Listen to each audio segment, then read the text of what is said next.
বাচ্চা মোবাইল টিপে 1 ঘন্টা ধরে উনি সাজতেছে।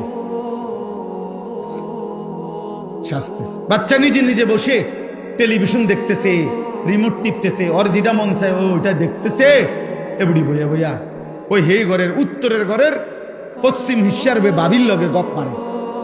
এই শুধু কি করছে, 1 ঘন্টা লাগাইয়া বুড়ি এই 3 পিসের কালার এটা দেখাইছে যে এটা কিনতে গিয়া পুরাটা মার্কেটের কতগুলো বেডইতের লগে কথা কইতে হইছে।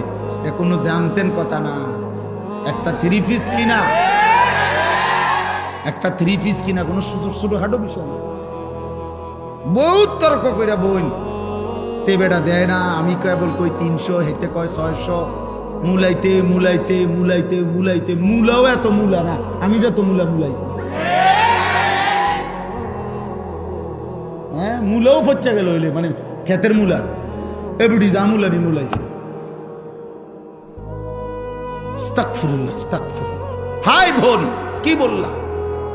তোমার ছেলে তো নষ্ট হয়ে যাচ্ছে, তোমার মেয়ে তো নষ্ট হয়ে যাচ্ছে, তোমার ছেলে তো সারা রাত উলঙ্গ ছবি দেখে, তোমার মেয়ে তো আরেক ছেলের সাথে হারাম প্রেমের নামে অবৈধ সম্পর্ক করে চরিত্র, ইজ্জত, সতীত্ব নষ্ট করে দিছে। তুমি মায়ের খবরও তো না। চরিত্রহীন ছেলে দিয়া মা তুমি পরিচয় দিবা কেমনে? চরিত্রহীন মেয়ে দিয়া তুমি পরিচয় দিবা কেমনে? দুনিয়ায় বলবা কি, আখেরাতেই বলবা কি? আখেরাতেই বলবা কি? আল্লাহ আমাদেরকে হেফাজত করে।